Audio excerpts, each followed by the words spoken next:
गीता में भगवान ने कहा अचिंत्यम से, अपने स्वरूप को कैसा बताया? अचिंत्यम, ये तो अक्षरम अनिर्देशम अव्यक्तम पर्युपास्ते, सर्वत्र गम अचिंत्यम च कूटस्थम अचलम ध्रुवम, संनियमेन्द्रिय ग्रामम सर्वत्र समबुद्धयः ते प्राप्नुवन्ति मामेव सर्वभूतिते रतः। गीता में भगवान ने कहा कि मेरा जो स्वरूप है वो अचिंत्य है। अचिंत्य का अर्थ मन बुद्धि भी वहां पहुंच नहीं सकते, ना वहां मन की पहुंच है रूप तक, ना बुद्धि कुछ विचार कर पाएगी, ज्ञान की भी पहुंच नहीं। और ये बात रामायण में भी गोस्वामी तुलसीदास जी लिखते हैं कि मन भगवान तक जा ही नहीं सकता। चौपाई, गो गोचर जहां लग मन जाई,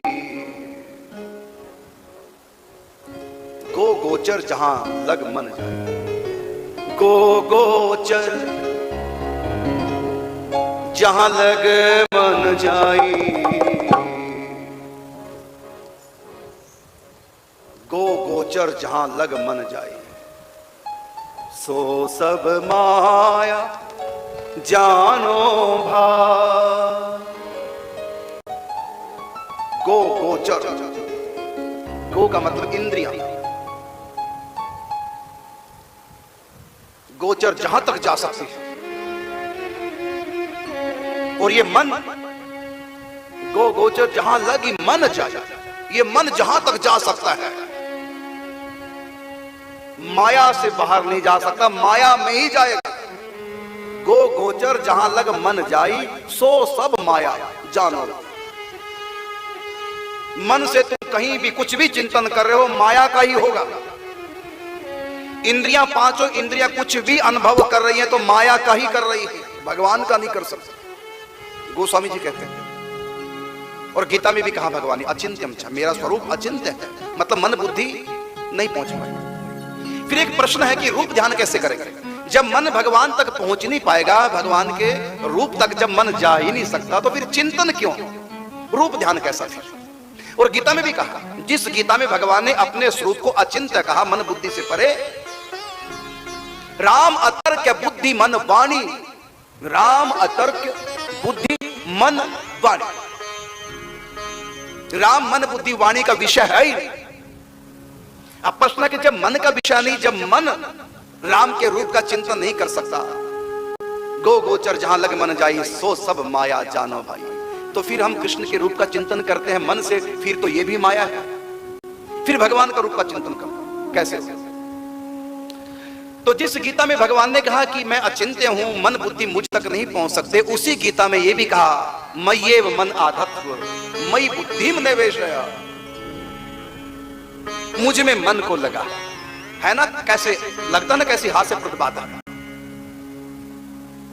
ऐसी बात हो गई, एक छोटे से बच्चे को कहा कि तू 1 क्विंटल की बोरी नहीं उठा सकता।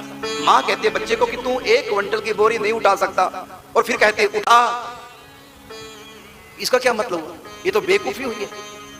जब 1 क्विंटल की बोरी एक छोटा सा 2 साल का बच्चा नहीं उठा सकता, फिर मां क्यों कहती है उठा? अब इसका उत्तर क्या है? एक तरफ भगवान कृष्ण गीता में कहते हैं कि मन किसी का मुझ तक पहुंच ही नहीं सकता, और उसी गीता में कह दिया मय्येव मन आधत्स्व मयि बुद्धिम निवेशय निविशस्यसि मय्येव अत ऊर्ध्वम न संशयः।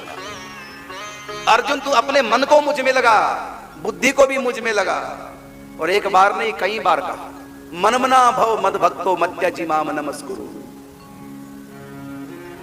अपने मन को मेरे हवाले कर, अपने मन को समर्पित कर दे, मुझ में आवेशित कर दे अपने चित्त को।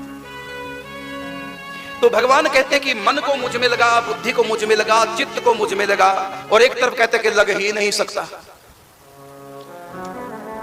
एक जगह नहीं, बहुत जगह। एक जगह ठाकुर जी कहते हैं कि अनन्य चेता, यहां चेत का मतलब चित्त का मतलब मन है, चित्त। अनन्य चेता सत्यम यो माम समर्ति नित्यशः तस्याहं सुलभः पार्थ नित्य युक्तस्य योगिनः। अब बताइए, भगवान कहते हैं जो मुझ में चित्त लगाएगा, मतलब मन लगाता है, अनन्य चित्त माने कहीं भी मन ना रहे, केवल मुझ में रहे, तो अनन्य चेतः सततम यो माम समर्ति नित्य तस्याहम सुलभः पार्थ नित्य युक्तस्य योगिनः। यहां इस श्लोक में भगवान ने 3 बार एक शब्द को दोहराया। इससे पुनरावृत्ति दोष नहीं होता। 3 बार क्यों? क्योंकि जब कोई वचन देता है ना, त्रिवाचा होता, 3 बार मैंने दिया दिया दिया, 3 बार कहना पड़ता है। और कोई बहुत ऊंची चीज हो, सामने वाले के हृदय में बिठाना हो, तो उस बात को कई बार कहना पड़ता है, कम से कम 3 बार कहना पड़ता है, त्रिवाचा भरना पड़ता है। तो यहां भगवान ने 3 बार नित्य शब्द का प्रयोग किया। यहां नित्य का अर्थ हरदम भी होता है, हर समय नित्य, मुझ में मन लगा के रखना। और जो अपने मन को मुझ में लगाता है, नित्य, नित्य का मतलब प्रतिदिन भी है, नित्य का मतलब हमेशा भी है, हर समय। नित्य युक्तस्य योगिनः, वो योगी मुझसे नित्य युक्त है। और ऐसे नित्य युक्त योगी के लिए अनन्य चेता सततम, सतत का मतलब लगातार। तो भगवान कहते हैं तस्याहम सुलभः पार्थ, हे अर्जुन मैं उनके लिए सुलभ हो जाता हूं, मतलब आसानी से उनको मिल जाता हूं जो मुझ में मन लगाते हैं। और एक जगह कहा कि तेषाम सतत युक्ता नाम भजताम प्रीति पूर्वकम, जो सतत मुझसे जुड़े हैं, लगे हैं मुझ में, जिनका मन। अब एक जगह नहीं, गीता में बहुत जगह बात आई है, और साथ में कह दिया मन मुझ में लगे ही नहीं सकता, मैं मन से परे हूं। ये विरोधाभास क्यों हो रहा है? इसका उत्तर सुनो। जब मन भगवान में लग नहीं सकता, तो कोई लगाने की कोशिश करे तो लग जाएगा। क्यों कहते हैं भगवान लगा? इसका उत्तर यह है, उदाहरण के रूप में एक 3 साल का बच्चा है, बाप है 30 साल का, और बच्चा उसका 3 साल का। अब बताओ, यदि दोनों में कुश्ती हो जाए, कौन हारेगा? बोलो है? अच्छा, 3 साल का बच्चा कभी बाप को हरा सकता है? 30 साल का बाप और बच्चा केवल 3 साल का, पावर किसे में ज्यादा है? बाप में। क्या बच्चे में इतनी पावर है जो बाप को पटकी लगा दे? नहीं लगा सकता ना। तो बाप कहता कि तू मुझको पटकी नहीं लगा सकता, तुम में इतना दम नहीं है, लेकिन फिर भी तुम मुझसे कुश्ती कर, और करेगा कुश्ती। बताओ फिर बाप को पटकी लगेगा कि नहीं? बाप गिरेगा कि नहीं? और उसकी छाती पे बेटा चढ़ जाएगा कि नहीं? और बच्चे को उतारने की कोशिश करेगा, नहीं उतरेगा। फिर बच्चे की मां को बुलाएगा, अरे पप्पू की मम्मी देख अपने लाल को, मुझको गिरा दिया, मुझको बचाओ। ऐसी होता ना खेल। जैसे बच्चा बाप को पटकी नहीं लगा सकता, लेकिन तब भी बाप से कुश्ती होगी प्रेम पूर्वक, भजताम प्रीति पूर्वकम। तो यही बात भगवान ने, बाप कहता कि तेरे अंदर इतना दम नहीं जो तुम मुझको हरा दे, लेकिन तब भी जब कुश्ती होती है प्यार की प्रीति पूर्वकम, तो बच्चा जीतेगा। जो जीत नहीं सकता वो भी जीतेगा। किस कारण से? उस कारण का नाम है प्यार। तो भजताम प्रीति पूर्वकम, भगवान कहते हैं मुझ में किसी का मन नहीं लग सकता, लेकिन कोई प्यार से लगाना चाहेगा तो उसका मन तो नहीं लगेगा, लेकिन मैं उसके मन में लग जाऊंगा। बाप कहता है बेटा मुझको हरा तो नहीं सकता, लेकिन बेटे के प्यार में उसका प्रयत्न देख करके मैं हार मान लूंगा। हरा नहीं सकता बच्चा, लेकिन मैं हार जाऊंगा।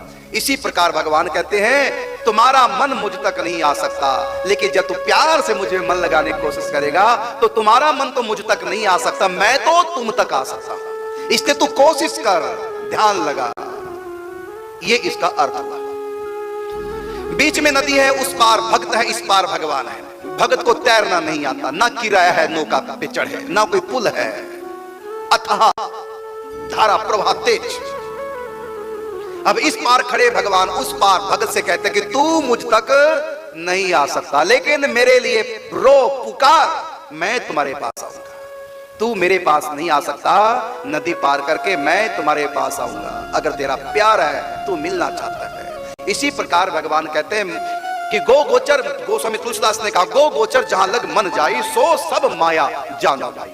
ये मन माया में ही विचरण कर सकता है, माया से पार नहीं जा सकता, और परमात्मा माया से पार है। लेकिन परमात्मा कहते तू प्रेम के साथ मुझ में मन लगाने की कोशिश कर, कृपा पूर्वक। तू प्रेम पूर्वक और मैं कृपा पूर्वक। तू प्रेम से मेरा चिंतन करने का प्रयत्न कर, और मैं कृपा पूर्वक तुम्हारे मन में प्रकट हो जाऊंगा। तस्याम सुलभा पार्थ नित्य युक्त योगिनः। जो चिंतन करने की कोशिश करते हैं, प्रार्थना करते हैं प्रभु से, प्यार है, भगवान को पाना चाहते हैं, भगवान की याद करते हैं, चिंतन करते हैं, तो भगवान कहते हैं मैं उनके चिंतन में आ जाता हूं। अब प्रश्न उठता है कि महाराज जो हम चिंतन करते हैं तो क्या सचमुच में भगवान होते हैं चिंतन में? इसका उत्तर है भगवान सचमुच में साक्षात भगवान होता है। महाराज जो तो हमारे मन की कल्पना है, अरे तुम कल्पना कर ही नहीं सकते भगवान की। गो गोचर जहां लग मन जाई सो सब माया जाना बाई। तो कल्पना नहीं तो क्या हकीकत में भगवान होते हैं उस समय? हाँ भगवान होते हैं। महाराज फिर आनंद तो आता ही नहीं, बोर हो जाते हैं। बल्कि क्यों नहीं आता? इसलिए नहीं आनंद आता क्योंकि भगवान अपने जैसा भगवान है वैसे बन के नहीं आते मन में। जैसे तुम हो, जैसे तुम्हारी भावना है, जागी रही भावना जैसी प्रभु मूर्त तिन देखी तैसी। तो हम लोग गंदे संदे हैं, तो गंदा संदा मन है, तो गंदे संदे मन से जब हम चिंतन करेंगे भगवान तो आ गए लेकिन सुख नहीं दे पा रहे हैं। क्यों? मन गंदा है। जैसे पहले जमाने में लालटेन होती थी, संध्या के समय जलाते थे, लेकिन जलाने से पहले एक काम करते थे। क्या? चिमनी को निकालते और उसको साफ करते। लेकिन यदि चिमनी को साफ न करें और जला दिया तो जल तो गई लेकिन प्रकाश नहीं फैलेगा। बस यही तो है, हमारे मन की चिमनी के अंदर भगवान आ गए, विश्वास कीजिए, प्रकाश आ गया, लेकिन प्रकाशित क्यों नहीं हो रहा है? आनंद क्यों नहीं आ रहा है? माया का अंधकार क्यों है? क्योंकि इस मन रूपी चिमनी में कालिख लगी है, पाप, हमारे अपराध, वो मन को ऐसा मैला करके रखते हैं। हम मैला सा चिंतन करते हैं, इसलिए मैले से भगवान आते हैं। लेकिन घबराओ मत, राम नाम की साबुन से जो मन का मैल मिटाएगा, निर्मल मन के दर्पण में वो राम के दर्शन पाएगा।